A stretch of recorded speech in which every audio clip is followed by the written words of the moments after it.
Alysia stood at the kitchen sink, her small hands submerged in soapy water as she scrubbed dishes.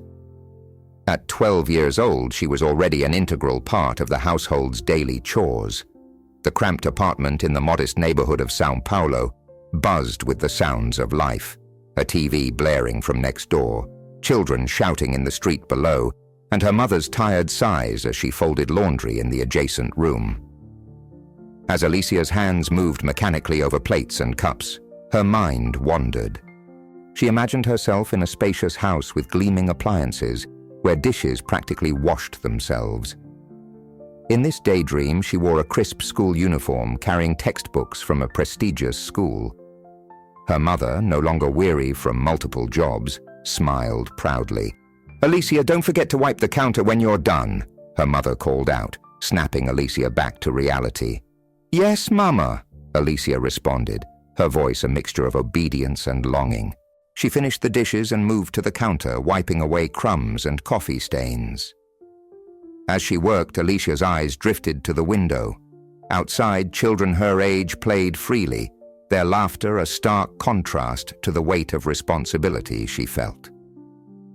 Her mother entered the kitchen, dark circles under her eyes testament to long hours at work. "Thank you, minha filha," she said, placing a gentle hand on Alysia's shoulder. "Now help me fold these clothes." Alysia nodded, following her mother to the living room. As they worked side by side, folding faded t-shirts and patched jeans, Alysia's mind once again drifted to dreams of a different life. The next day, as Alysia walked home from school, a shiny black car pulled up beside her. The window rolled down, revealing a man in his 40s with a warm smile and well-groomed appearance. "Hello there," he said, his voice smooth and friendly. "You must be Alysia. I'm Tyler." Alysia hesitated, remembering her mother's warnings about talking to strangers. But Tyler's demeanor was disarming, and his next words caught her attention. "I've been looking for you," he continued. "I have something for you." He stepped out of the car, moving to the trunk. Alysia watched, curiosity overcoming caution, as Tyler pulled out a brand-new bicycle. Its purple frame gleamed in the sunlight, streamers dangling from the handlebars. Alysia's eyes widened. "Is that for me?" she asked, disbelief coloring her voice. Tyler nodded, wheeling the bike towards her. "It sure is. I believe every child deserves something special, and you, Alysia, struck me as someone who could use a little magic in her life." Alysia's hand reached out, touching the cool metal frame. It was real. Her heart raced with excitement and confusion. "But why? You don't know me." Tyler's smile widened. "Let's just say I'm in a position to help, and I choose to. Now, would you like to take it for a spin?" Without waiting for an answer, Tyler adjusted the seat and steadied the bike. Alysia, still in a daze, climbed on. As she pedaled down the street, the wind in her hair, she felt a freedom she'd never known before.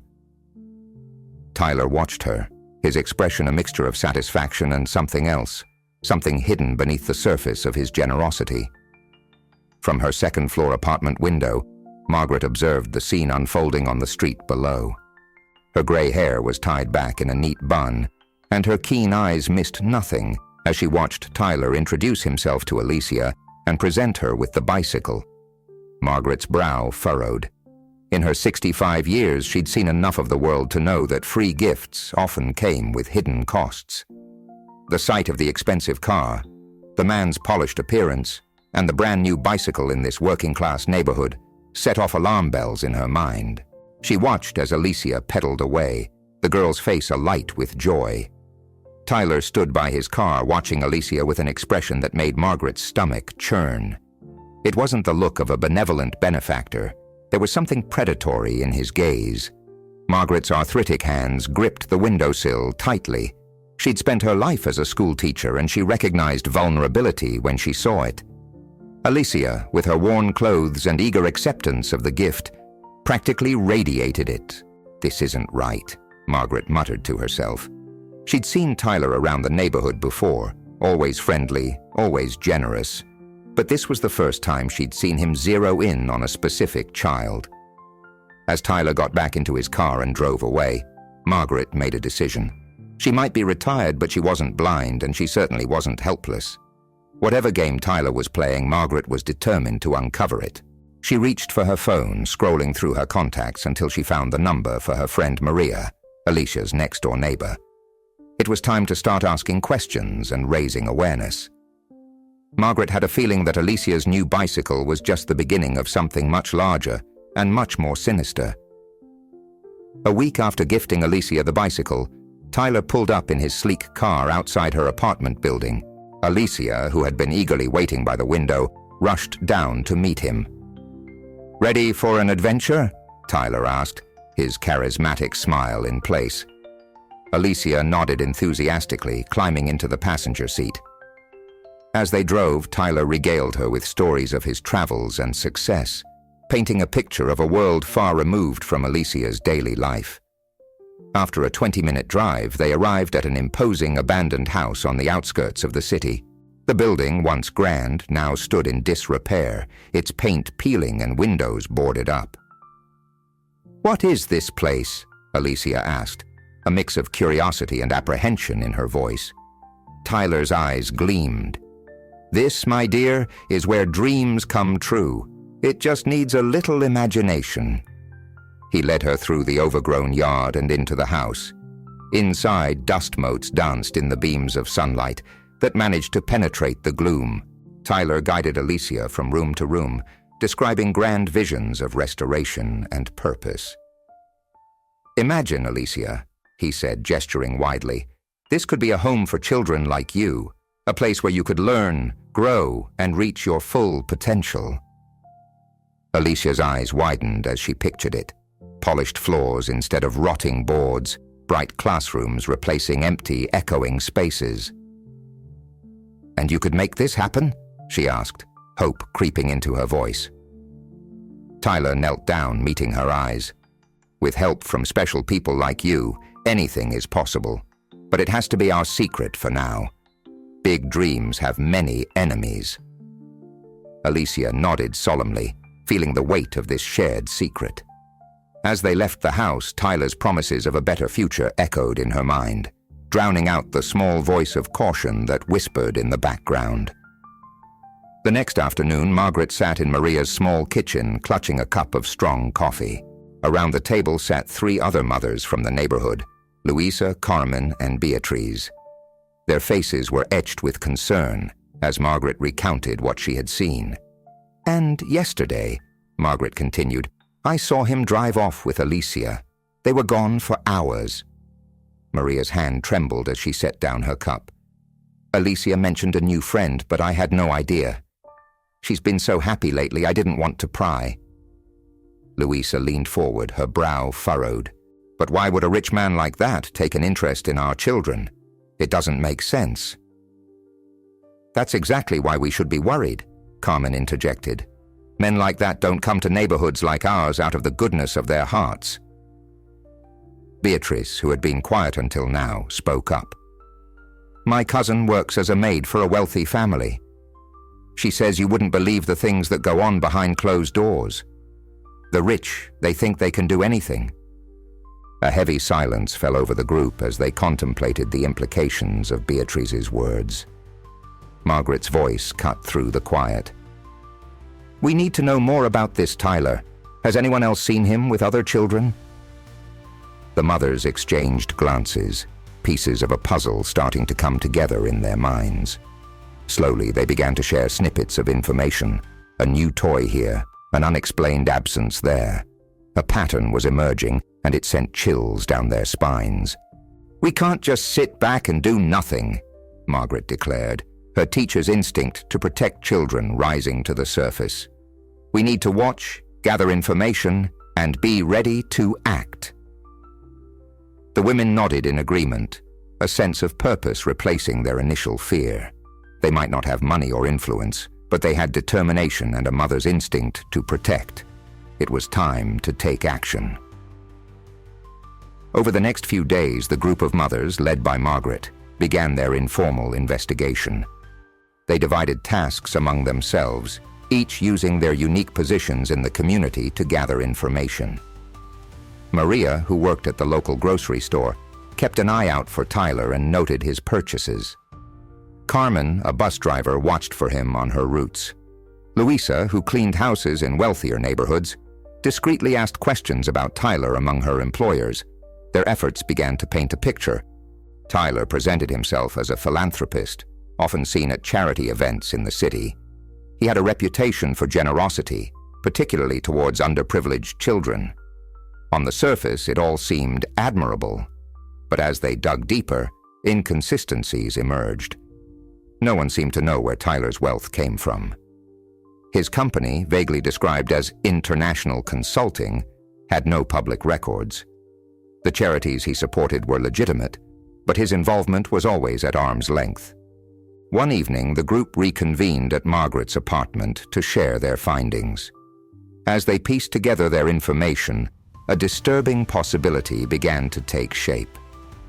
"He's creating a perfect cover," Margaret mused, her voice tight with worry. "Who would suspect a generous benefactor of having ulterior motives?" Beatrice nodded grimly. "And our children are easy targets. They have so little, any kindness seems like a miracle." The women looked at each other, the weight of their discovery settling heavily on their shoulders. They had started this investigation out of vague suspicion, but now they faced a terrifying reality. Their children, the most vulnerable members of their community, were potentially in the crosshairs of a predator hiding behind a mask of benevolence. As the meeting wound down, Margaret stood up, her face set with determination. "We need to be smart about this," she said.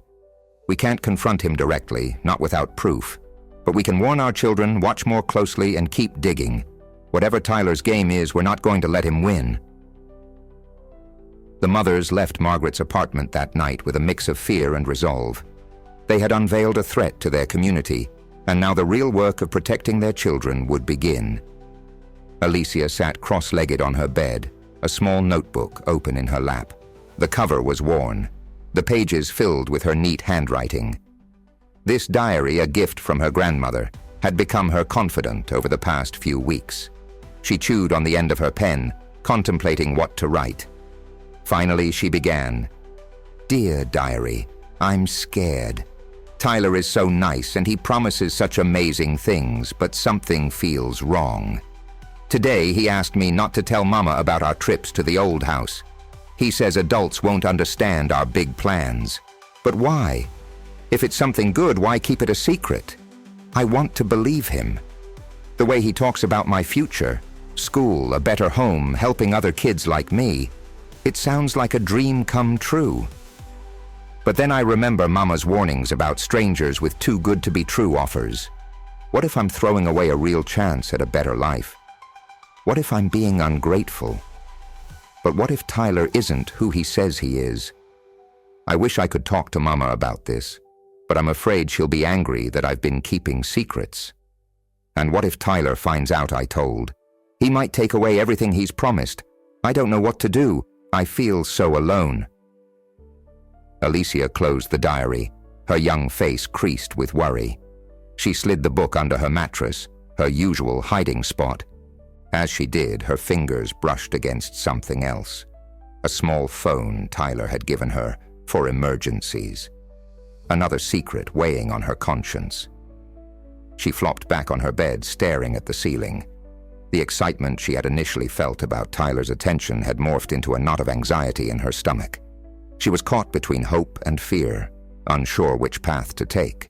The local cafe buzzed with afternoon activity as Margaret, Maria, Louisa, Carmen, and Beatrice gathered around a corner table. Coffee cups steamed before them, but the women's faces were grim.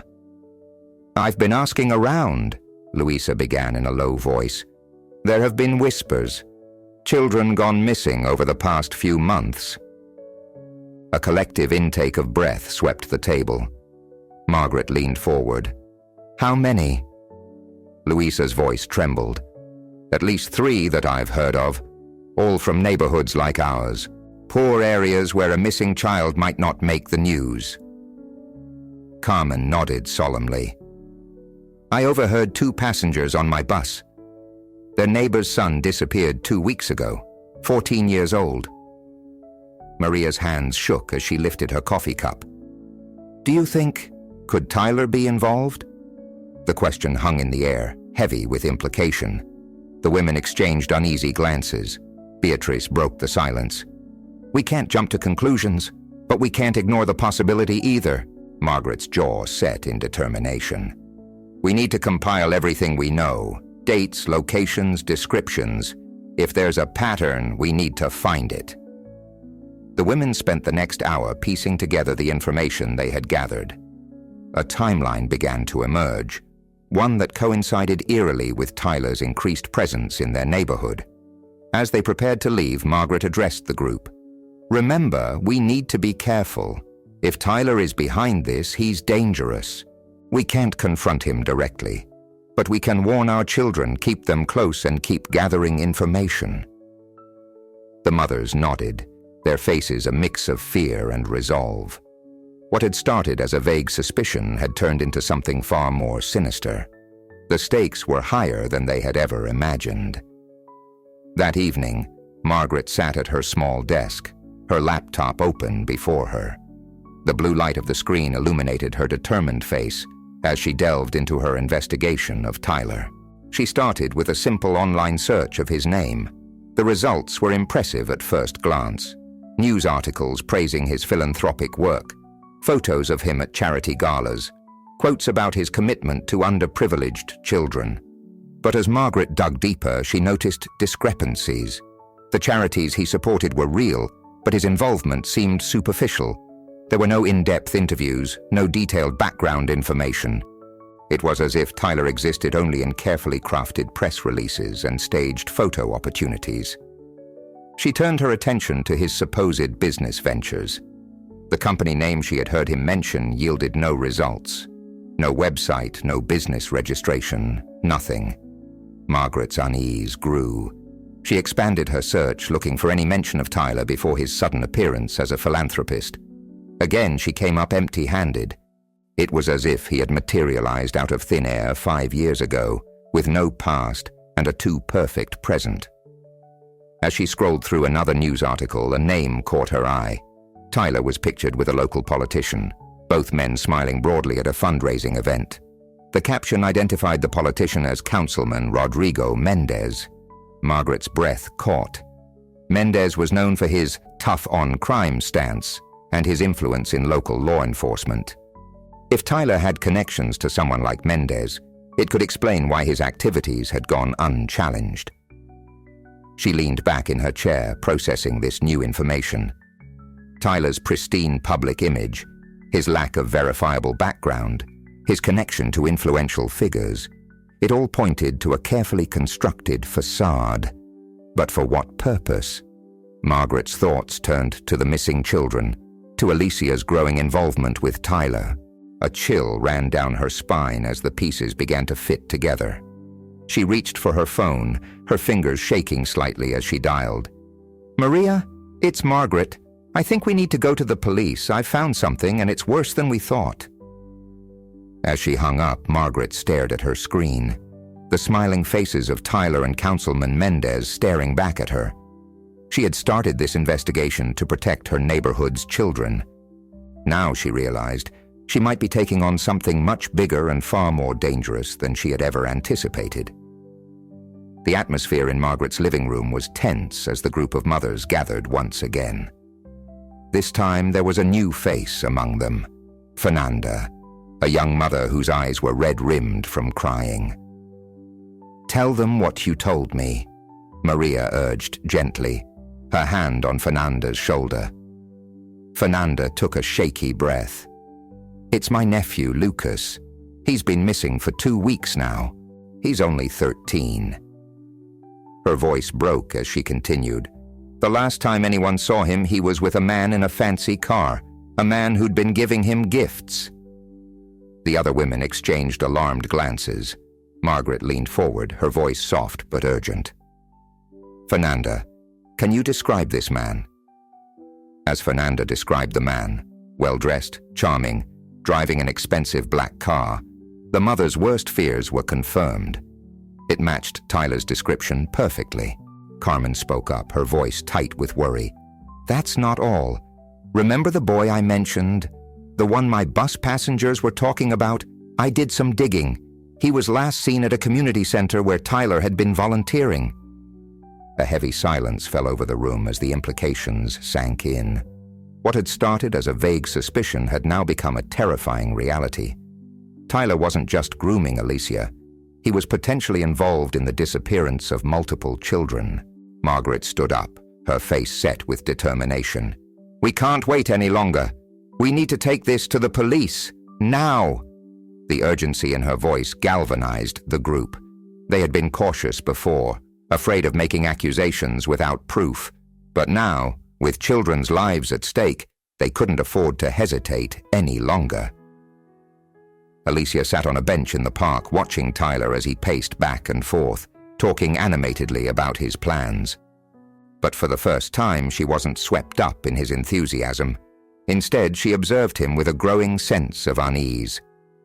"Just think, Alysia," Tyler was saying, his eyes bright with excitement. "Once we get the old house fixed up, we can bring in more kids like you, kids who deserve a chance at a better life." Alysia nodded, but her mind was elsewhere. She thought about the secret phone hidden under her mattress, the clandestine meetings, the instructions not to tell her mother. Things that had once seemed exciting now felt wrong. "Tyler," she interrupted, her voice small but steady, "why can't we tell our parents about this? If it's such a good thing, shouldn't they know?" Tyler's smile faltered for a moment before quickly recovering. "Oh, Alysia," he said, his tone patronizing. "Adults often don't understand big dreams like ours. They'd only try to stop us. You don't want that, do you?" As he spoke, Alysia noticed something she hadn't before. There was a hardness in Tyler's eyes, a coldness that belied his warm words. For a brief moment, she saw past his charismatic facade, and what she glimpsed frightened her. "No, I guess not," she mumbled, looking down at her hands. Tyler crouched down in front of her, tilting her chin up to meet his gaze. "You trust me, don't you, Alysia? After all I've done for you?" Alysia nodded automatically, but inside, a seed of doubt had taken root. The dream Tyler was selling no longer seemed as shiny and perfect as it once had. Margaret sat in her small apartment, staring at her phone in disbelief. She had just gotten off a call with a detective at the local police station, and the conversation had left her feeling helpless and angry. Despite the evidence she and the other mothers had gathered, the pattern of missing children, Tyler's lack of verifiable background, his suspicious behavior, the police seemed reluctant to take their concerns seriously. "We'll look into it, ma'am," the detective had said, his tone dismissive. "But you have to understand, we can't just investigate someone based on neighborhood gossip. Mr. Tyler is a well-respected member of the community. He has friends in high places." Margaret's hands clenched into fists as she recalled the conversation. The mention of Tyler's friends in high places confirmed her suspicions about his political connections. It seemed that Tyler's carefully cultivated image and influential allies were providing him with a shield of protection. She thought about Councilman Mendez, the politician she had seen in the photo with Tyler. Could his influence be the reason the police were dragging their feet? Frustration and fear warred within her. She had hoped that going to the authorities would be the solution, that they could hand over their suspicions and evidence and let the professionals take over. Instead, they had hit a wall of indifference and possible corruption. Margaret stood up and began to pace, her mind racing. They couldn't give up now, not when children's lives were at stake. If the police wouldn't help, they would have to find another way. She picked up her phone again, dialing Maria's number. "Maria, it's Margaret. The police won't help us. We need to call another meeting. It's time to take matters into our own hands." As she hung up, Margaret felt a mix of determination and fear. They were ordinary women, Mothers, grandmothers, working-class citizens, going up against a man with money, influence, and possibly dangerous intentions. But they had one thing Tyler didn't: the fierce, unyielding love of a community determined to protect its children. Margaret looked out her window at the bustling neighborhood below. Somewhere out there, Alysia and other children were in danger, and if the authorities wouldn't act, then it was up to them to be the heroes their children needed. The community center buzzed with activity as people from all over the neighborhood gathered for the candlelight vigil. Posters with faces of missing children, including Lucas, lined the walls. The atmosphere was somber, yet charged with a sense of unity and purpose. Margaret stood at the front of the room, surrounded by Maria, Luisa, Carmen, Beatriz, and other concerned parents. She cleared her throat, her voice steady as she addressed the crowd. "We're here tonight because our children are in danger. Not from some faceless threat, but from someone who walks among us, someone who has gained our trust." A murmur rippled through the crowd. Margaret continued, her voice growing stronger. "We can't rely on others to protect our kids. We must be vigilant. We must be united. Tonight we stand together to say, no more. No more missing children. No more secrets. No more letting fear silence us." As Margaret spoke, candles were lit, their flames flickering in the dimmed room. The light seemed to strengthen the resolve of those gathered, illuminating determined faces and glistening eyes. Maria stepped forward, her voice trembling slightly as she shared her concerns about Alysia's relationship with Tyler. Other parents joined in, recounting similar stories of gifts, secret meetings, and children acting strangely. As the meeting progressed, a sense of urgency grew. People began to organize neighborhood watch groups, create phone trees for sharing information, and plan educational sessions for children about recognizing and reporting suspicious behavior. By the end of the vigil, the mood had shifted from fear and helplessness to determination and hope. The community had come together, united in their goal to protect their most vulnerable members. Alysia stood in the abandoned house, her heart pounding. Tyler paced the room, his earlier charm replaced by an agitated energy that set Alysia on edge. "Tyler," she said, her voice small but steady, "I've been thinking.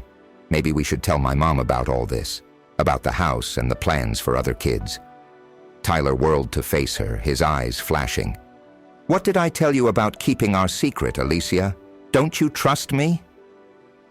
Alysia took a step back, startled by the intensity of his reaction. "I do, but it doesn't feel right, hiding things from my mom." Tyler's face softened, but there was a calculating look in his eyes that Alysia had never noticed before. He crouched down to her level, his voice honeyed. "Alysia, my dear, you're special. That's why I chose you. But if you can't keep our secret, maybe you're not ready for the wonderful things I have planned." Alysia felt a chill run down her spine. For the first time, she saw Tyler clearly, not as the generous benefactor he pretended to be, but as someone dangerous, someone to be feared. "What do you really want from me, Tyler?" she asked, her voice barely above a whisper. Tyler's smile didn't reach his eyes. "I want to help you, Alysia, just like I've helped other special children. But you have to trust me completely. Can you do that?" Alysia nodded automatically, but inside she was screaming. She knew now that she had to get away from Tyler, but she didn't know how. Margaret sat at her kitchen table, surrounded by notes, newspaper clippings, and printouts. Her laptop was open, displaying an email she had just finished composing to a local journalist she trusted. She read over the email one last time, making sure she had included all the crucial information. The pattern of missing children, Tyler's suspicious behavior, the lack of verifiable background, and the police's reluctance to investigate. Margaret's hand hovered over the mouse, hesitating before clicking send. She knew this could be dangerous. Tyler had proven to be influential and potentially vindictive, but she also knew they were running out of options. Just as she was about to send the email, her phone rang. It was Carmen. "Margaret!" Carmen's voice was urgent. "I just got off my shift. I overheard 2 cops talking. They mentioned Tyler's name and something about an operation being called off due to pressure from above." Margaret's blood ran cold. This confirmed her worst fears about corruption within the police force. "Thanks, Carmen," she said, her voice tight. "This changes things. We can't wait for the authorities to act. We need to do something now." After hanging up, Margaret turned back to her laptop. She added a final paragraph to the email, detailing what Carmen had just told her. Then, taking a deep breath, she clicked send.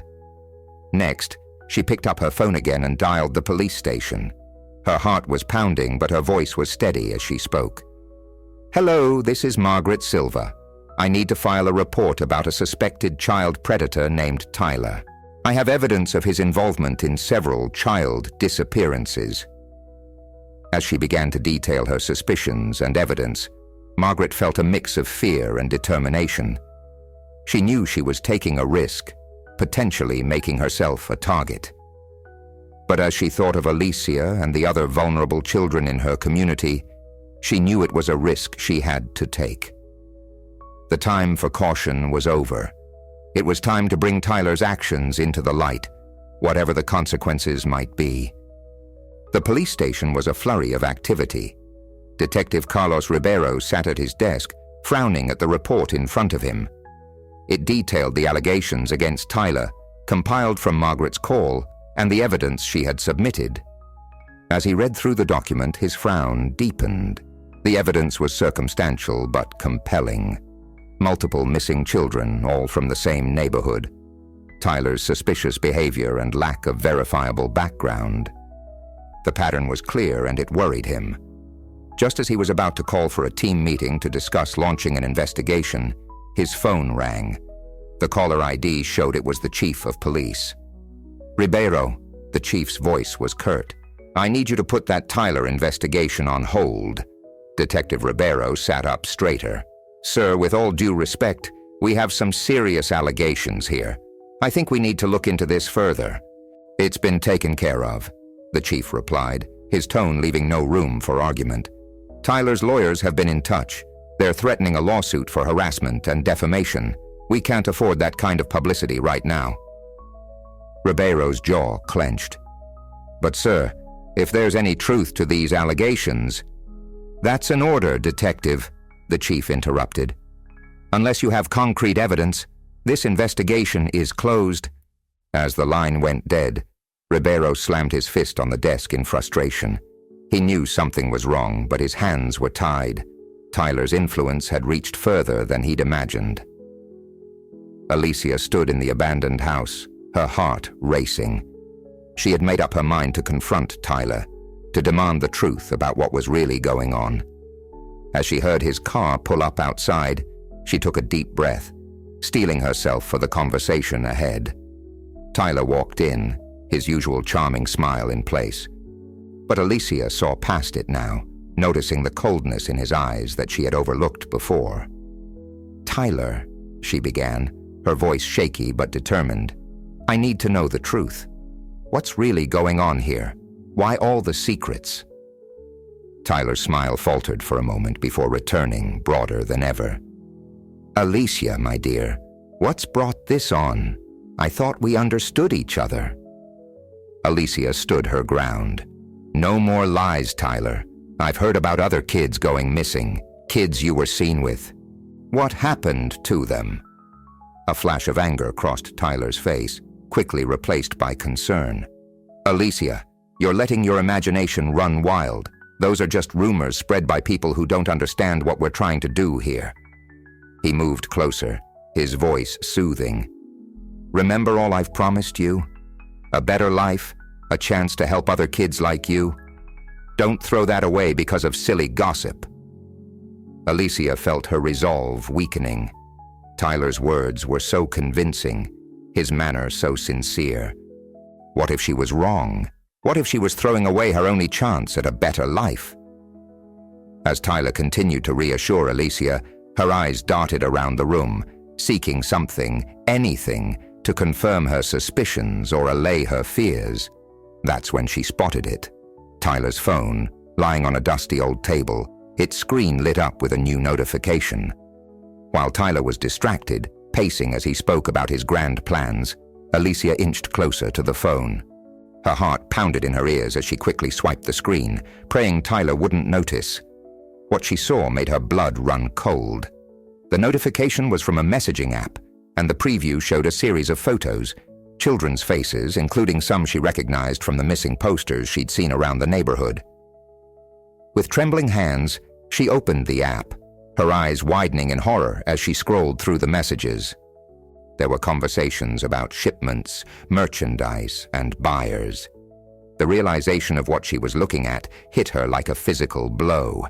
"Alysia!" Tyler's sharp voice cut through her shock. "What are you doing?" She looked up to see Tyler advancing towards her, all pretense of friendliness gone. His face was contorted with rage, his eyes cold and merciless. Alysia's survival instincts kicked in. She darted away from Tyler, clutching the phone tightly. "Stay away from me! I know what you've done!" Tyler lunged for her, but Alysia was quicker. She dodged his grasp and ran for the door, her heart pounding. As she fled down the overgrown path, she could hear Tyler's footsteps behind her, getting closer with each passing second. Tears streamed down her face as she ran, the weight of her discovery and the terror of her situation overwhelming her. She had wanted the truth, and now she had it. But at what cost? As Tyler's footsteps drew nearer, Alysia realized that her search for answers had put her in more danger than she could have ever imagined. The police station was a hive of activity. Despite the official order to drop the investigation, Detective Ribeiro couldn't shake off his concern. He had discreetly reached out to Margaret, and together they had been piecing together a more comprehensive case against Tyler. Now, in a small conference room, Ribeiro sat with Margaret and a select group of trusted officers. Maps of the neighborhood were spread across the table, marked with the last known locations of the missing children. "We need to move fast," Ribeiro said, his voice low but urgent. "Tyler's lawyers are putting pressure on the department, but we can't let that stop us. Not when children's lives are at stake." Margaret nodded, her face lined with determination. "I've been keeping track of Tyler's movements. He's been spending a lot of time at that abandoned house on the outskirts of town. I think that's where we need to focus our attention." One of the officers, a young woman named Anna, spoke up. "But sir, what about the chief's orders? We could all lose our jobs over this." Ribeiro's jaw set firmly. "Some things are more important than our jobs, Anna. If we don't act now, who knows how many more children could disappear." The room fell silent as the gravity of the situation sank in. Finally, Ribeiro stood up, his decision made. "We'll organize a raid on the abandoned house. But we need to be smart about this. Tyler has powerful friends, so we need irrefutable evidence." As they began to plan the details of the operation, Margaret felt a mix of hope and anxiety. They were finally taking action, but she couldn't shake the feeling that they might already be too late. In her small bedroom, Alysia sat at her desk, a blank piece of paper before her. Her hand trembled as she put pen to paper, tears threatening to spill onto the page. "Dear Mama," she began, her handwriting shaky but determined. "I'm sorry for keeping secrets from you. I thought I was doing something good, something that would make our lives better. But I was wrong. Tyler isn't who he says he is. He's dangerous, Mama, and I'm scared. I want you to know that I love you so much. You've always worked so hard to give me everything you could. I see that now more than ever. I'm sorry if I ever made you feel like it wasn't enough. If something happens to me, please don't blame yourself. It's not your fault, it's Tyler's. And Mama, there are other kids in danger too. Please, you have to help them. I don't know what's going to happen, but I want you to know that you're the best Mama in the world. I love you more than anything. You're Alysia." Alysia folded the letter carefully, sliding it into an envelope which she addressed to her mother. She placed it on her pillow, hoping against hope that it wouldn't need to be read. but knowing it might be her last chance to tell her mother how she felt. As she heard Tyler's car pull up outside, Alysia took a deep breath. She knew she had to face him one last time, to try and find a way to stop him. With a final glance at the letter on her pillow, she steeled herself and walked out of her room. Margaret paced in her living room, her eyes constantly darting to the clock on the wall. The raid on the abandoned house was set for tonight, and every passing minute felt like an eternity. Her phone buzzed and she snatched it up, seeing a message from Detective Ribeiro. "Team in position, moving in at 2200 hours. Margaret's heart raced. In less than an hour, they would finally confront Tyler and hopefully rescue any children he was holding. She had insisted on being nearby during the operation, unable to sit at home while others took action. As she gathered her coat and keys, preparing to drive to the designated meeting point, Margaret's thoughts turned to Alysia. She hadn't seen the girl in days, and her worry was reaching a fever pitch. "Please let her be safe," Margaret whispered to herself as she locked her apartment door. "Please let us not be too late." The drive to the meeting point was a blur. Margaret's mind raced through all the possible outcomes, both good and bad. As she parked her car a safe distance from the abandoned house, she could see the faint outlines of police vehicles hidden in the shadows. Detective Ribeiro approached her car, his face grim but determined. "Remember, Margaret, you need to stay back. We don't know what we're walking into, and it could be dangerous." Margaret nodded, her throat too tight to speak. As Ribeiro walked away to join his team, she clasped her hands together, almost in prayer. The next few hours would determine everything: the fate of Alysia, the other missing children, and the future of their entire community. As the clock ticked closer to 10 p.m., the tension in the air was palpable. Margaret watched as the police team moved into position, their movements swift and silent. In just a few minutes they would breach the house, and the truth about Tyler would finally be revealed. Margaret held her breath, her eyes fixed on the dilapidated structure that held so many secrets. "Be safe, Alysia," she whispered into the night. "We're coming for you." The night was eerily quiet as Margaret crouched behind her car, her eyes fixed on the abandoned house. The police team, led by Detective Ribeiro, had taken up positions around the perimeter. Their movements were swift and silent, communicating only through hand signals. Margaret's heart raced as she watched the scene unfold. She knew she was taking a risk by being here, but she couldn't bear to be anywhere else. Her thoughts turned to Alysia and the other missing children. Were they in there? Were they safe? A sudden movement caught her eye. A car was approaching, its headlights off. Margaret's breath caught in her throat as she recognized Tyler's sleek black vehicle. She fumbled for her phone, quickly sending a text to Detective Ribeiro. "Tyler's here." She watched as Ribeiro received the message, his body language changing instantly. He signaled to his team, redirecting their attention to the approaching car. The tension in the air was palpable as Tyler's car came to a stop in front of the house. Margaret's fingers dug into the cold metal of her car door as she watched Tyler step out. Even from this distance, she could see the confident swagger in his step. He had no idea what was waiting for him. As Tyler reached for the door of the abandoned house, Ribeiro gave the signal. In an instant, the quiet night erupted into a flurry of activity. Inside the abandoned house, Alysia huddled in a corner, her arms wrapped tightly around her knees. The room was dark, lit only by the dim glow of a single bare bulb. Around her, she could hear the muffled sobs and whispers of other children. She tried to count how many there were, but it was hard to tell in the darkness. 5, maybe 6. Some were younger than her, their fear palpable in the stale air. "It's going to be okay," Alysia whispered, more to herself than to the others. "Someone will find us. They have to." A small hand reached out, grasping hers. Alysia squeezed it gently, trying to provide some comfort. She thought of her mother, of the letter she had left. Would anyone find it in time? Suddenly, the sound of a car pulling up outside made them all freeze. Heavy footsteps approached the door. Alysia's heart pounded so hard she thought it might burst out of her chest. The door creaked open and Tyler's silhouette appeared in the doorway. "Well, well," he said, his voice chillingly calm. "Looks like we're going to have to move our little operation earlier than planned." Alysia stood up, placing herself between Tyler and the younger children.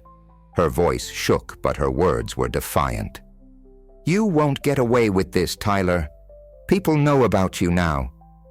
Tyler's laugh was cold and mirthless. "Oh, Alysia, you always were a bit too smart for your own good. But who do you think will believe a bunch of poor kids over a respected philanthropist like me?"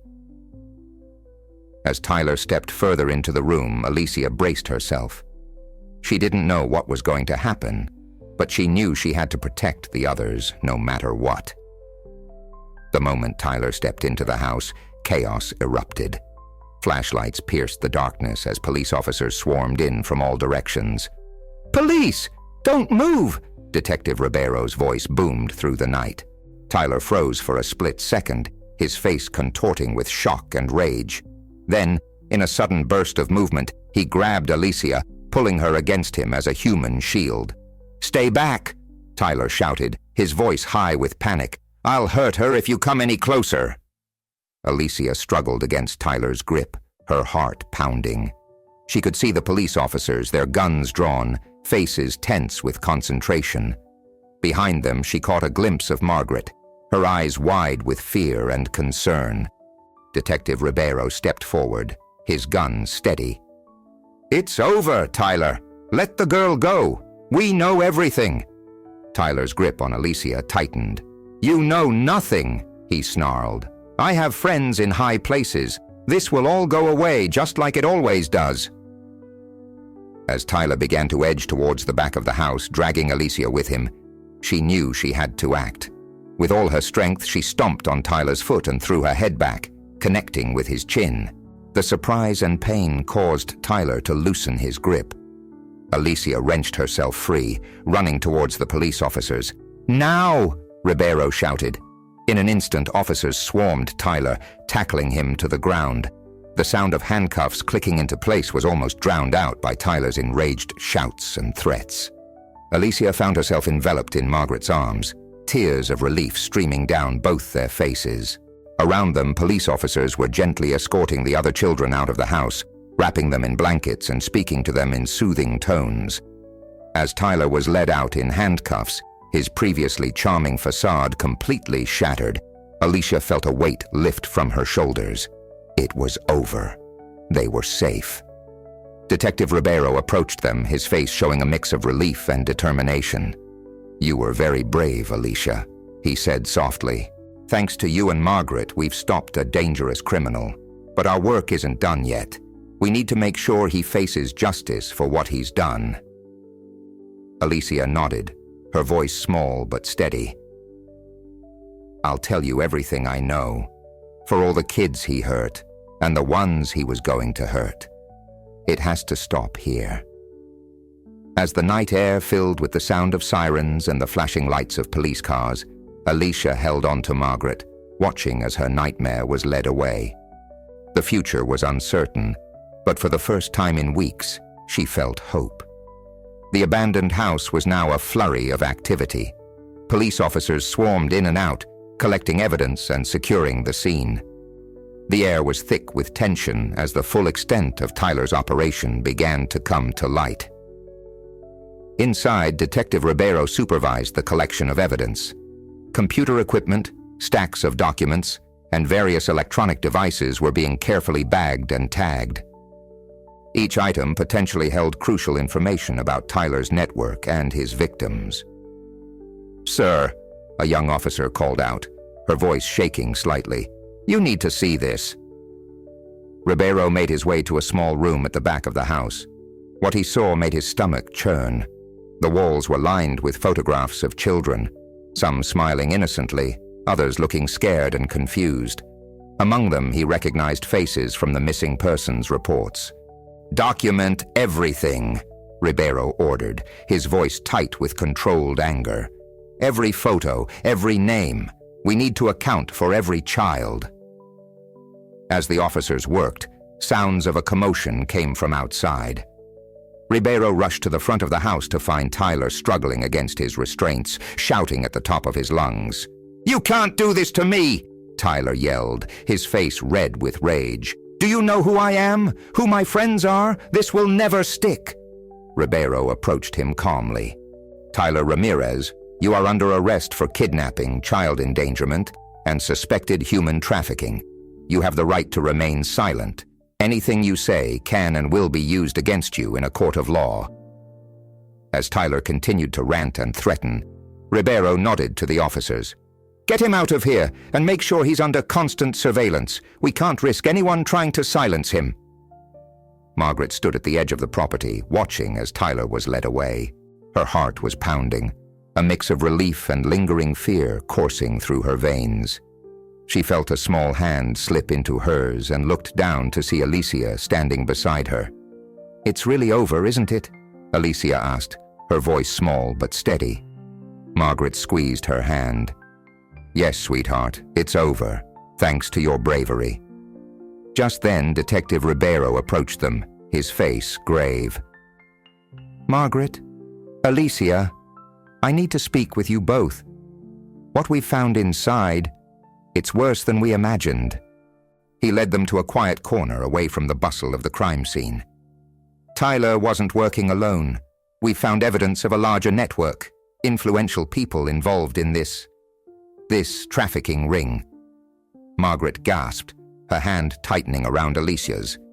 "Who? How high does this go?" Ribeiro shook his head. "We're still piecing it together, but we've found documents mentioning several high-ranking officials, including..." He paused, looking around before lowering his voice. "Councilman Mendez." The name hit Margaret like a physical blow. The very man who had been blocking their efforts to investigate Tyler was involved in his crimes. "What happens now?" Margaret asked, her voice barely above a whisper. "Now," Ribeiro said, his jaw set with determination, "we build our case, and we need your help, both of you. Your testimonies will be crucial in bringing down not just Tyler, but the entire network." The following days were a whirlwind of activity. Tyler's arrest had made headlines, sending shockwaves through the community. As more details emerged, the scale of his crimes became apparent, leaving the city reeling. At the police station, Tyler sat in the interrogation room, his earlier bravado replaced by a cold, calculating demeanor. Across from him, Detective Ribeiro laid out the evidence they had gathered. "We have testimonies from multiple children, financial records linking you to known traffickers, and physical evidence from the abandoned house," Ribeiro stated firmly. "It's over, Tyler.